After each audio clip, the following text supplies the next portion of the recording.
Malhamah Al-Kubra. Itu judulnya. Malhamah Al-Kubra ini bukan pintu gerbang menuju perang semesta. Salah.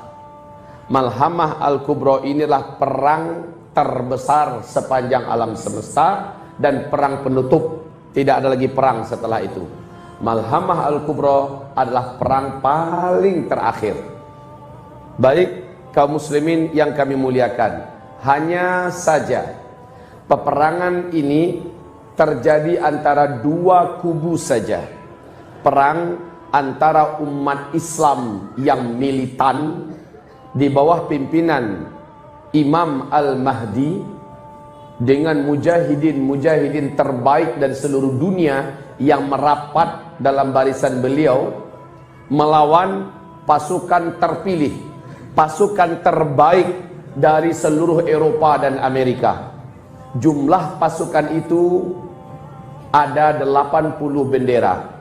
Satu bendera membawa 12.000 pasukan-pasukan terbaik, laki-laki seluruhnya. Hebat dalam memanah, jago dalam berpedang, handal dalam berkuda, dan kata Rasulullah, Malhamah Al-Kubra itu perang manual, bukan perang teknologi. Pada masa itu peperangan sudah menggunakan pedang, tombak, panah, dan kendaraan adalah kuda. Peperangan Malhamah Al-Kubra tidak lama, hanya berlangsung 4 hari saja. Pasukan Imam Mahdi sebelum dikirim, pasukan ini sepertiganya murtad, keluar. Jadi orang-orang munafik pada mengasingkan diri. Kemudian sisanya yang 2/3 inilah yang dibagi dalam 4 hari peperangan. Malhamah Al-Kubra secara bahasa Indonesianya adalah peperangan kolosal terbesar. Bila bapak-bapak pernah menyaksikan perang-perang kolosal di dalam film-film Hollywood, termasuk Lord of the Ring, maka dapat dirasakan lebih kurang macam itulah peperangan nanti. Serba manual, berhentinya peperangan hanya malam hari saja. Kalau perang spektakuler sekarang ini, perang modern sekarang ini, seluruhnya berlanjut siang malam. Betul tidak kalau sekarang? Karena menggunakan teknologi, menggunakan satelit, menggunakan rudal dan sebagainya. Drone tanpa, pesawat tanpa awak dan seterusnya. Tapi peperangan manual balik zaman dulu, malam istirahat. Siang perang, malam istirahat. Kaum muslimin yang kami muliakan, di dalam Taurat dan Injil, perang Malhamah Al-Kubra ini disebut dengan sebutan, kalau di Taurat Harmajiddun, kalau di Injil Armageddon. Dibuat oleh Hollywood film yang menipu kita, seolah-olah itu adalah serangan meteor dari ruang angkasa menabrak bumi. Ya, padahal bukan. Armageddon adalah peperangan yang terdapat di kitab suci Taurat, yang terdapat di kitab suci Injil. Peperangan akhir zaman yang paling seru, yang paling sengit. Manusia-manusia terbaik dari orang-orang terbaik di muka bumi berhadapan dengan musuh-musuh jahat terbaik. Daya tempur mereka terbaik, kehebatan mereka juga terbaik, strategi mereka juga terbaik, dan jumlahnya luar biasa fantastis dibandingkan dengan pasukan mujahidin di bawah pimpinan Imam Al-Mahdi. Peperangan yang maha dahsyat, peperangan full body contact, fisik dengan fisik, peperangan yang sangat adil. Kalau sekarang nggak adil, umat Islam nggak pegang apa-apa, semua teknologi di tangan musuh-musuh Islam, semua kemajuan di tangan mereka. Bala tentara, dana, media, segala macam di tangan mereka. Allah Maha Adil. Allah akan hantamkan meteor ke muka bumi ini nanti, dan meteor ini yang menghentikan semua teknologi serentak. Setelah itu kalian semua, kata Rasulullah, kembali seperti zaman sekarang. Kalian akan menggunakan semuanya serba manual, persis seperti zaman ini. Perang kalian saat itu adalah menggunakan pedang. Perang kalian ketika itu menggunakan panah, perang kalian saat itu menggunakan tombak. Kendaraan kalian paling banter kembali kepada kuda. Kaum muslimin, peperangan ini terjadinya bukan di Afrika, bukan di Amerika, di Eropa, bukan di Rusia, di Cina, bukan di Indonesia. Peperangan ini terjadinya nanti di Suriah. Tempat peperangan itu adalah di A'maq atau di Dabiq, kata Rasulullah, sebelah utara daripada Suriah. Tempat yang ada sekarang Ghutah, ya, yang habis-habisan diperangi dan dihancurkan, ini pun salah satu wilayah dan markas perang Armageddon itu nanti. Subhanallah, peperangan tidak berlangsung lama. Apa penyebabnya? Nanti saya sampaikan. Apa penyebabnya? Apa yang terjadi? Lalu apa hasilnya? Insyaallah ini akan kita bahas pada malam hari ini. Hadis-hadis yang panjang menceritakan tentang perang puncak akhir zaman ini. Saya ketika melihat Lord of the Ring, berulang-ulang saya lihat kembali hadis-hadis Nabi yang saya baca tentang perang akhir zaman itu, tergambarkan secara visual di sana. Tergambarkan bagaimana peperangan antara orang-orang normal, dalam bahasa kita orang-orang baik, mujahid-mujahidin terbaik, orang-orang taat yang paling taat melawan orang-orang kafir terbaik dalam pertempuran, yang terlatih, yang paling disiplin dalam peperangan. Dan inilah yang akan dihadapi oleh Imam Mahdi dan orang beriman dalam perang Malhamah Al-Kubra.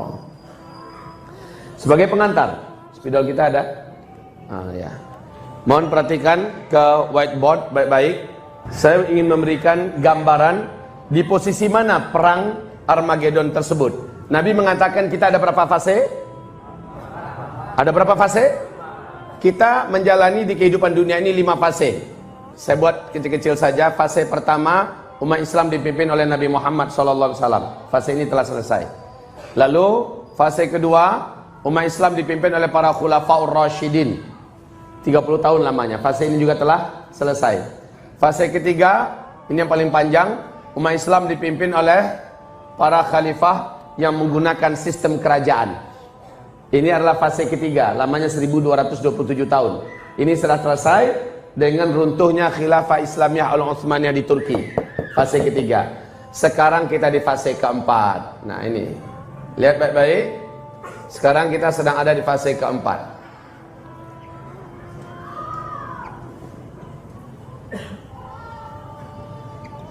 Rasul menyebutkan fase keempat ini adalah fase peperangan. Eskalasi fitnah naik menanjak tajam seperti ini. Fitnah berupa kegaduhan, chaos, kekisruhan, bencana-bencana alam, kehancuran ekonomi, perang di mana-mana, pertumpahan darah, kemiskinan, serta kekeringan total dan sebagainya. Pada akhirnya terjadilah hantaman besar. Hantaman besar dari langit, yaitu meteor menghantam bumi. Akibat meteor ini muncullah tanda besar kiamat yang pertama. Tanda besar kiamat yang pertama adalah dukhan. Jadi dukhan adalah hasil dari hantaman meteor, bukan perang nuklir, bukan meledaknya gunung-gunung berapi serentak di seluruh dunia, tapi akibat daripada hantaman meteor. Inilah dia tanda besar kiamat yang pertama, disebut dengan dukhan. Saya tidak akan menguraikan ini ya. Saya akan fokus dengan pembahasan Armageddon nanti. Yang kedua, jarak antara dukhan dengan tanda besar kiamat yang kedua, yaitu keluarnya Dajjal. Dajjal adalah tanda besar kiamat yang kedua. Kemudian yang ketiga yaitu Nabi Isa Allah turunkan dari langit dan Dajjal pun dibunuh. Dan yang keempat ini sebagai penutup langsung dari fase keempat, yaitu lepasnya Ya'juj dan Ma'juj. Setelah Ya'juj dan Ma'juj habis, manusia di muka bumi hidup dalam keadaan aman yang benar-benar di puncak aman bagaikan di surga dunia. Inilah fase kelima. Islam akan kembali memimpin seluruh dunia. Dan ini Allah janjikan di Al-Quran surat An-Nur ayat 55. Dan juga dalam hadis riwayat Imam Ahmad. Hadisnya dinyatakan sahih oleh Syekh Ahmad Syakir. Kita tidak akan membahas yang ini. Tapi kita fokus. Di mana letaknya Armageddon? Pasca hantaman meteor, semua yang ada di muka bumi dari teknologi berakhir. Kehidupan manusia di muka bumi kembali kehidupan yang serba manual. Karena meteor mengandung siderit. Siderit ini adalah kandungan zat besi yang paling murni yang ada di dalam meteor. Saat dia menabrak atmosfer bumi kita, pergesekan yang ekstrim dengan atmosfer bumi kita menyebabkan siderit ini mengalami pergesekan ekstrim ini menyebabkan timbulnya medan magnet yang sangat kuat. Dan dampaknya semua besi dan logam yang ada di muka bumi akan terinduksi secara serentak. Maka tidak ada mesin-mesin, apapun bendanya, pabrik-pabrik, industri-industri atau apa saja yang terbuat mesinnya dari besi dan logam, melainkan semuanya terinduksi, lengket antar satu dengan lain dan tidak bisa digunakan. Kemudian ini juga menimbulkan gelombang elektromagnetika yang sangat tinggi. Dampaknya adalah semua sinyal dan listrik yang ada di muka bumi padam. Bukan untuk sementara waktu, tapi untuk selama-lamanya. Inilah dia akhir teknologi adalah ketika hantaman meteor. Nah, langsung hantaman meteor ini menimbulkan efek dukhon. Berlangsung selama 40 hari 40 malam. Bukan ini pembahasan kita sekarang. Setelah dukhon, 40 hari bumi terang, maka bumi mengalami kemarau yang ekstrim. Iklim bumi berubah dengan ekstrim. Paling lama 3 tahun jaraknya Dajjal pun keluar. Inilah dia Nabi mengatakan menjelang Dajjal keluar ada 3 tahun bumi mengalami kemarau yang ekstrim serentak di seluruh dunia. Ya, itu adalah setelah dukhon. Nah, kapankah Imam Mahdi muncul? Imam Mahdi muncul adalah setelah hantaman meteor. Setelah hantaman meteor, Al-Mahdi. Bagaimana kita mengetahui Al-Mahdi sudah muncul nanti? Hantaman meteor ini bulan Ramadan. Di bulan Syawalnya masih dukhon.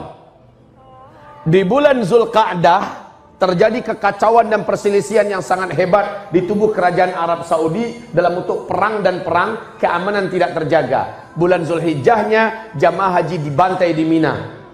Kemudian bulan Muharramnya Al-Mahdi dibaiat. Al-Mahdi dibaiat di depan Ka'bah, ya. Nah, setelah Al-Mahdi memimpin seluruh umat Islam di dunia, Imam Mahdi dengan cepat menaklukkan seluruh negeri-negeri Arab dan disatukan kembali dan dibuat namanya seperti nama dulu, Jazirah Arabia. Arab Saudi akan hilang dari nama. Qatar, Uni Emirat Arab, Kuwait, Bahrain, Oman, Yaman semuanya akan hilang, kembali kepada nama asal, yaitu Jazirah Arabia. Tunduk dan takluk di bawah kekuasaan Imam Al-Mahdi. Seluruh negeri Syam, Palestina, Syria, Lebanon, Yordania satu persatu juga ditaklukkan dengan cepat. Israel hilang dari peta dunia selama-lamanya.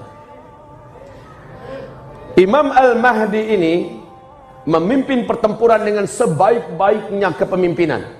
Beliau bukan hanya sekedar jago retorika, bukan hanya luas ibadah, ilmunya, hebat ibadahnya, tetapi memang juga cekatan dalam menguasai senjata-senjata manual. Paling pemberani dan beliau adalah paling ahli dalam strategi perang. Padahal sebelumnya sosok beliau tidaklah seperti itu. Dia hanya seorang talib biasa di kota Madinah Al-Munawwarah. Tapi kata Rasulullah dalam satu malam dia di-upgrade oleh Allah sehingga memiliki kemampuan itu seluruhnya, siap memimpin dunia ketika dunia sudah mulai putus asa, kacau di mana-mana, perang di mana-mana, kezaliman terjadi di mana-mana. Benar-benar Imam Mahdi melihat dunia tidak mungkin terselamatkan, tapi Allah upgrade dia sehingga malam itu dia memiliki keyakinan dan memiliki keberanian untuk siap memimpin. Nah, baik. Imam Mahdi ini menaklukkan seluruh Jazirah Arabia ditaklukkan. Mana tutup spidol?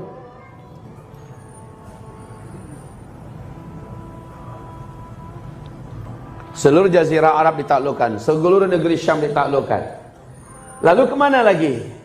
Musuh bersama yang cukup alot dan sepanjang sejarah ribuan tahun memusuhi negeri Arab termasuk negeri Barat, yaitu Blok Timur, Persia. Persia Raya, Iran yang mengumumkan sekarang. Dan Iran berkolaborasi dengan Cina, dengan Rusia. Ini sama-sama akar akidah mereka ini. Sama-sama akar akidah mereka, ya. Lalu dengan India, sama-sama kaum yang benar-benar benci dengan Islam, bersatu dengan kekuatan-kekuatan blok timur lainnya, dan barat ada perseteruan yang hebat dengan blok timur ini. Dan sekarang kita lihat, jadi sebelum meteor jatuh terjadi perang dunia dulu. Ini perang dunia ketiga. Sebentar lagi perang dunia ketiga, ribut dulu antara timur dengan barat. Kita lihat bagaimana Rusia sudah mengumumkan di televisi nasional mereka, persiapan kepada rakyat sudah harus dilakukan karena kita akan menghadapi perang dunia ketiga. Itu kata Rusia kepada rakyatnya di televisi. Di TV One akhir bulan Desember 2017 diumumkan juga bagaimana Rusia menyatakan siap perang melawan barat. Siap perang, bahkan menyebut nama Amerika sekalipun, sambil mempertontonkan senjata-senjata canggih yang paling modern ciptaan Rusia. Kemudian pada akhirnya kita lihat sekarang ini bagaimana seluruh diplomat Rusia diusir dari Prancis, diusir dari Inggris, diusir dari Amerika. Negara-negara blok barat serentak satu persatu memutuskan hubungan diplomatik dengan Rusia. Dalam hal ini mereka juga mengirimkan senjata-senjata berat mereka, baik senjata pesawat tempur, kapal-kapal induk menuju ke Ghouta. Menuju ke Ghouta. Betul tidak? Itu kondisi sekarang. Sementara Cina, India, Iran, Rusia, dan beberapa negara timur lainnya juga serentak menyatukan energi dan kekuatan militer mereka bersamaan, siap menghabisi hegemoni barat, dan tempatnya adalah Suriah. Mereka perang, tempatnya di Suriah. Kebayang nggak betapa kejepitnya rakyat dan kaum muslimin di Suriah? Hancur apa enggak negeri? Raksasa-raksasa gila dan mengamuk perang di negeri Suriah. Dengan ini kita akan melihat peta peperangan seperti apa yang akan dihadapi oleh para mujahidin yang ada di Suriah, yang ada di Palestina. Bagaimana militan mereka luar biasa, karena dua raksasa besar kelahi di wilayah mereka, dan mereka salah satu di antara. Nah hebatnya, setelah Al-Mahdi muncul, setelah Al-Mahdi hadir, kekuatan Islam menjadi satu. Kemarin ini kita berharap Raja Salman yang persatukan. Ternyata Raja Salman ditelikungi oleh anak kandungnya sendiri, Muhammad bin Salman. Hilang harapan kita.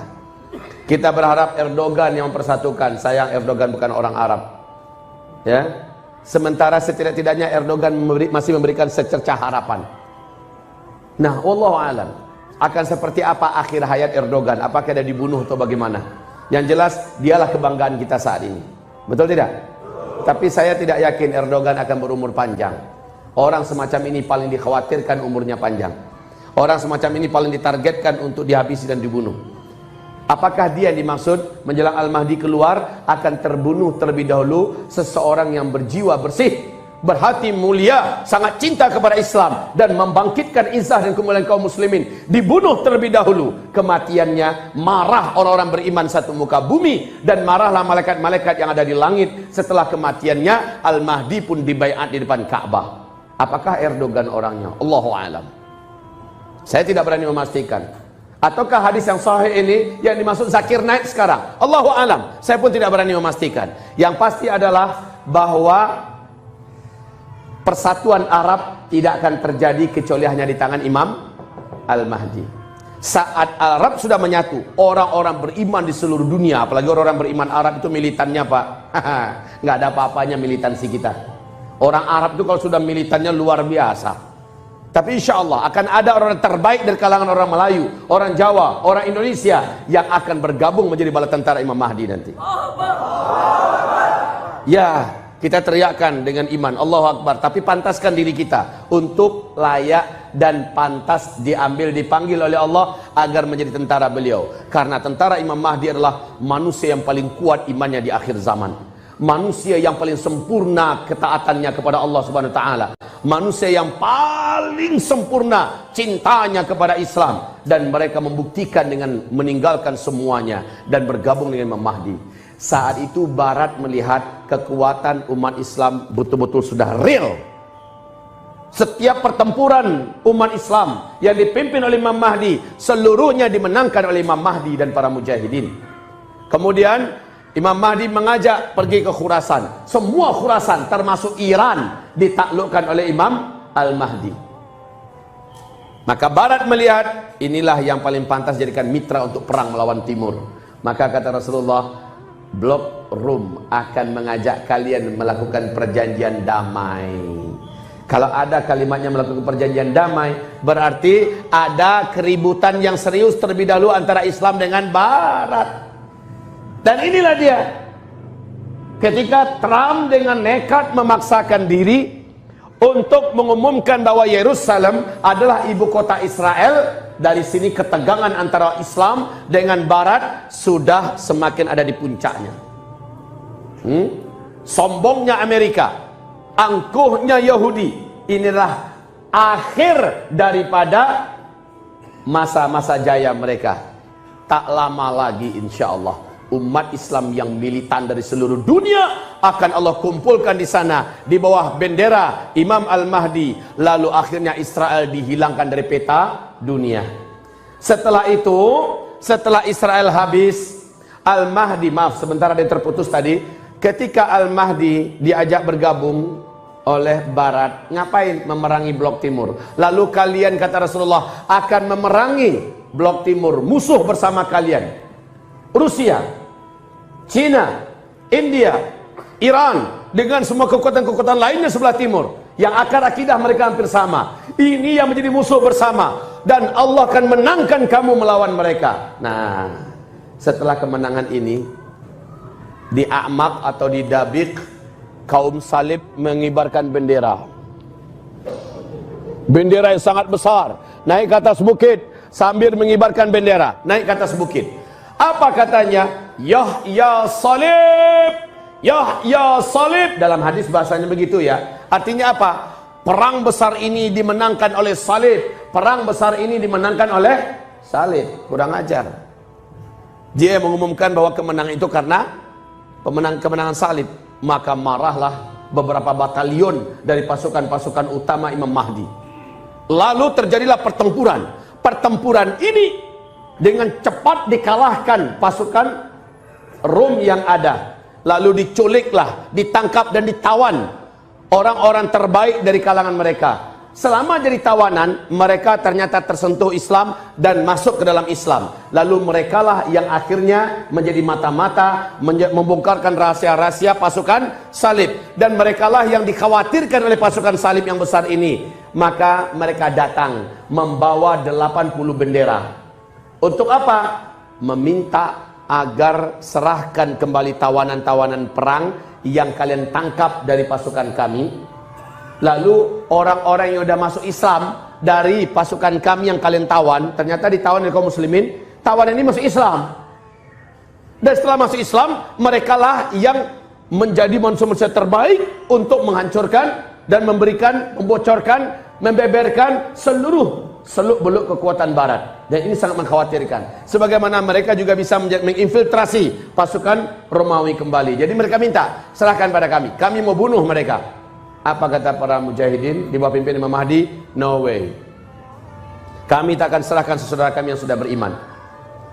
Maka mereka menantang, jika kamu tidak serahkan, perang antara kita. Disitulah dia bermulanya kisah Malhamah Al-Kubra, Armageddon. Maka kata Rasulullah sallallahu alaihi wasallam, jadi demikian, dengan singkatnya demikian ya. Maka kata Rasulullah sallallahu alaihi wasallam, awas ya, saya memang cerita perang, tetapi ketahuilah kualitas manusia yang ada di sana, kata Rasulullah, mereka adalah orang-orang beriman terbaik yang ada di seluruh negara di muka bumi. Mereka berdatangan ke sana. Apakah di antara mereka ada di sini? Allahu a'lam.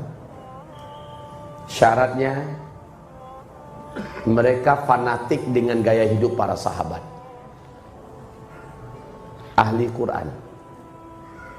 Salat berjamaahnya dia jaga 5 waktu di masjid, nggak mau dia melepaskannya selama-lamanya.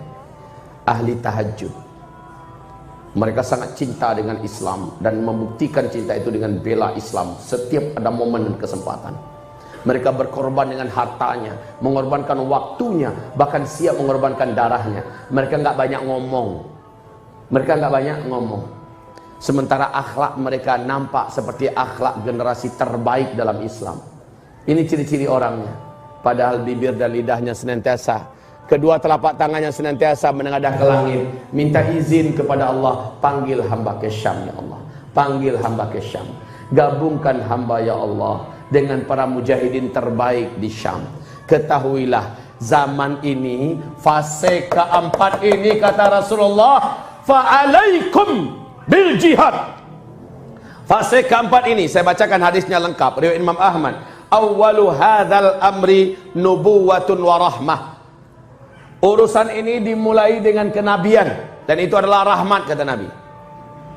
Summa yakunu khilafatan wa rahmah. Lalu berlanjut dengan kekhalifahan, dan itu adalah rahmat.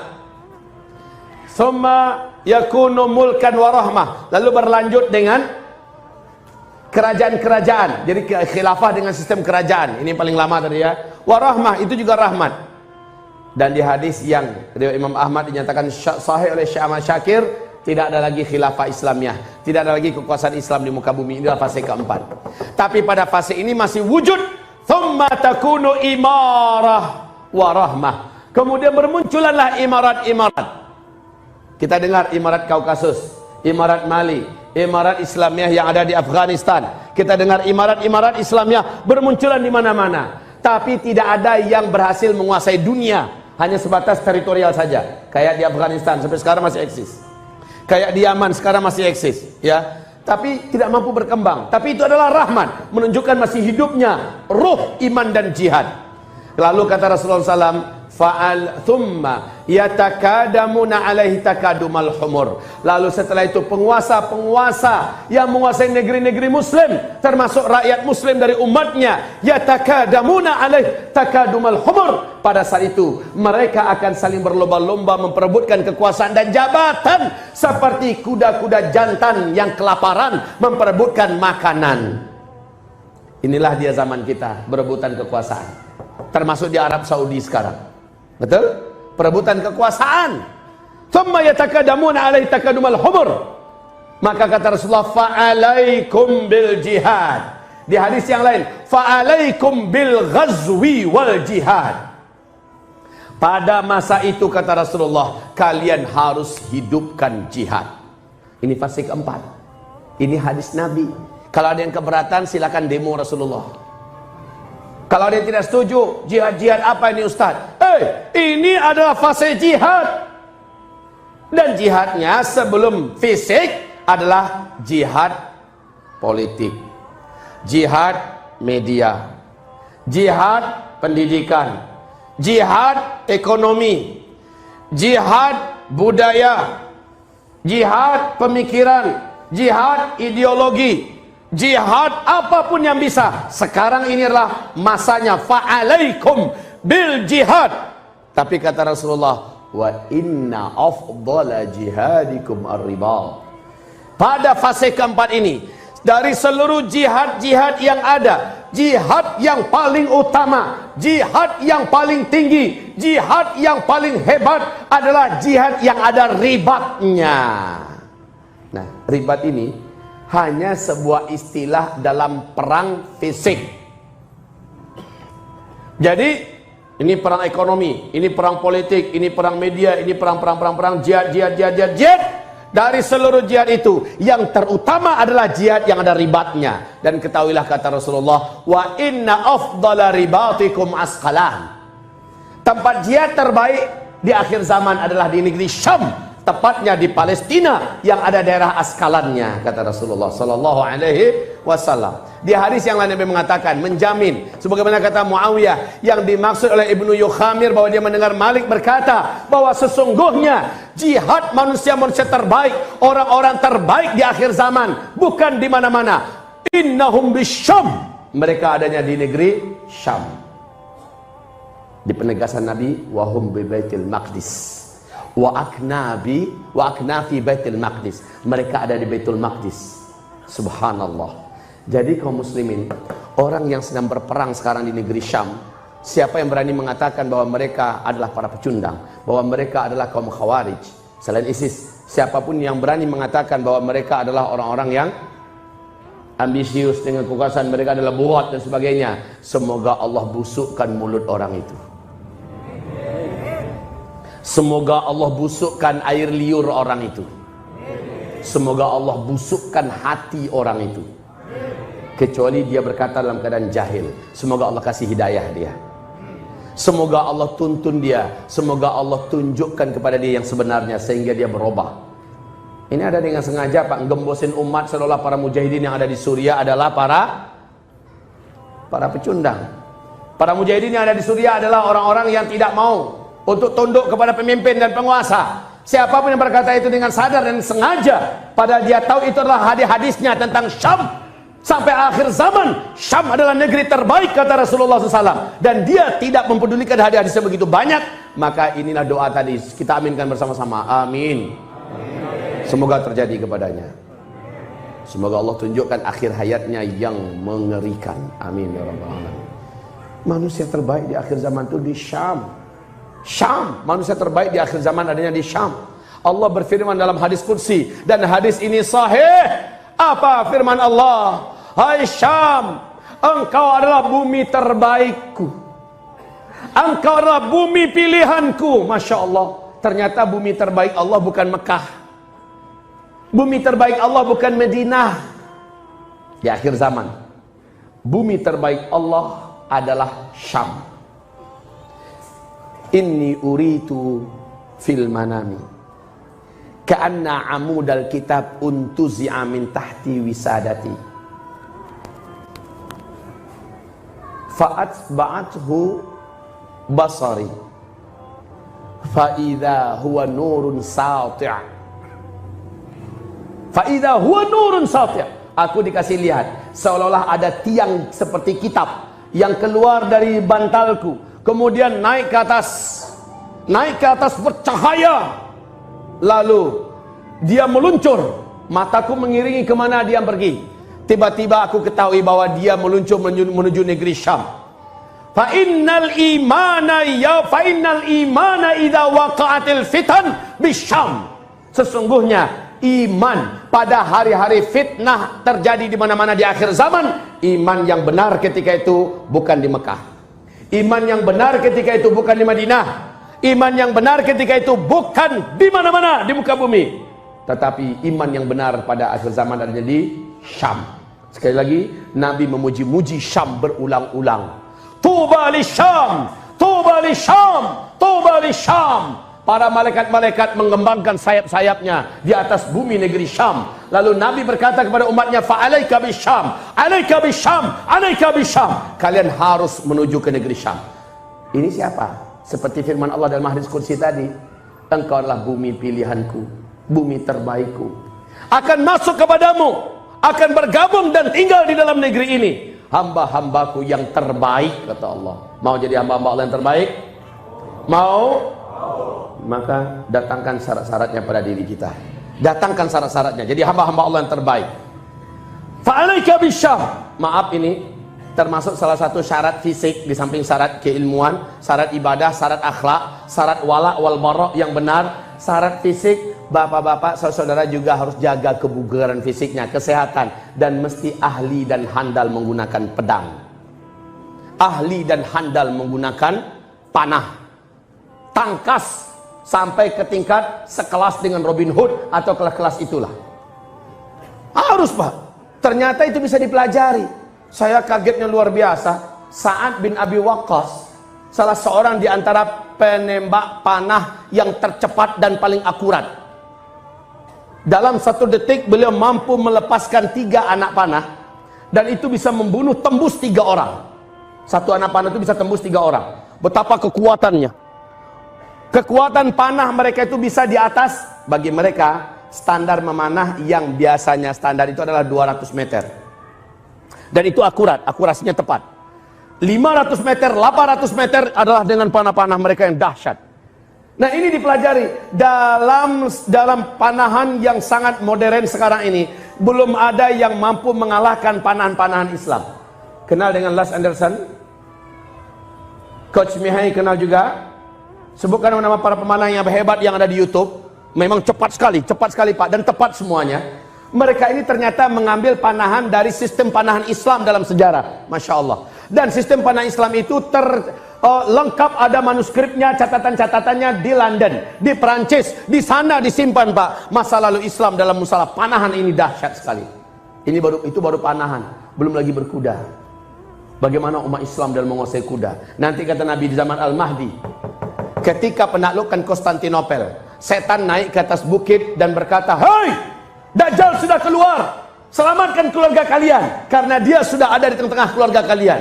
Pada mujahidin yang ada di Konstantinopel, yang sedang mengumpulkan harta warisan, harta rampasan perang, segera membuang harta itu. Dan kata Rasulullah, Al-Mahdi mengirim 10 orang pasukan ahli berkuda. Mereka adalah pasukan berkuda terbaik di bumi saat itu. Berarti coba kalau ingin menjadi pasukan Al-Mahdi, pantaskan diri sekarang, belajar berkuda. Kalau enggak ngomong doang, harus ahli di atas kuda, harus ahli memanah dan memanah di atas kuda. Masya Allah, ini olahraga yang mengasihkan. Ternyata memanah dan berkuda, memanah di atas kuda, itu kegunaannya terpakai selalu dalam sejarah. Satu, untuk tujuan bertahan hidup, untuk tujuan militer, ya, memang untuk perang. Ketika perang nggak ada, dianjurkan untuk bertahan hidup, untuk berburu.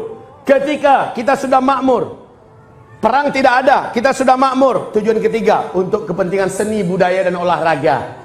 Ini Pak, itu menandakan apa? Adanya kesinambungan penggunaan senjata manual ini yang jangan pernah terputuskan. Oke, kita kembali kepada Malhamah Al-Kubra. Berapa hari tadi Malhamah Al-Kubra? 4 hari. Antara siapa dengan siapa? Antara umat Islam dengan umat Islam di bawah pimpinan Imam Mahdi. 4 hari. Tempatnya di mana? Ya, Syamnya di mana? Hah? Di Syria. Syrianya di mana? A'maq atau Dabik kata Rasulullah. Dan di sana juga ada Ghutah, ya. Harmagedon adalah kawasan yang sangat luas. Disitulah terjadi pertempuran yang sangat hebat. 4 hari. Setelah sepertiga daripada pasukan Mahdi murtad, keluar, tidak mau berperang, maka yang 2/3 dibagi untuk perang 4 hari. Kaum muslimin yang kami muliakan, tempatnya tadi di Ghutah, A'maq dan Dabik, di sebelah utara Syria. Dekat dengan Damaskus. Oke. Rasulullah bersabda, pasukan Romawi mengerahkan 80 bendera. 80 bendera. Setiap bendera membawa 12.000 pasukan. Dari laki-laki terkuat, laki-laki yang paling disiplin, laki-laki yang paling handal menggunakan senjata manual, laki-laki yang paling rapi, laki-laki yang paling, pokoknya segala bentuk kemiliteran yang terbaik secara manual ada pada mereka. Kali 80, berapa jumlahnya semua?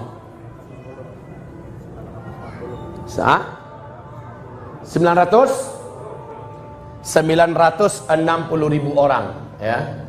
960.000 orang. Ini jumlahnya dari mereka. Jumlah dari umat Islam berapa melawan mereka? Tidak ada hadis yang menyebutkan berapa. Tapi pada akhirnya kata Rasulullah, akhir dari peperangan ini adalah jumlah umat Islam yang militan, yang teruji, yang lolos, yang menang hanya tersisa 2.500-an, sedikit lebih sedikit. Jumlah yang sangat sedikit. Betapa banyaknya angka yang syahid dalam peperangan penutup ini. Inilah perang Armageddon. Nah, sekarang seperti apa perang itu? Siapa-siapa yang akan disyahidkan di sana? Siapa-siapa yang akan murtad di sana? Siapa-siapa yang akan menang di sana? Diumumkan oleh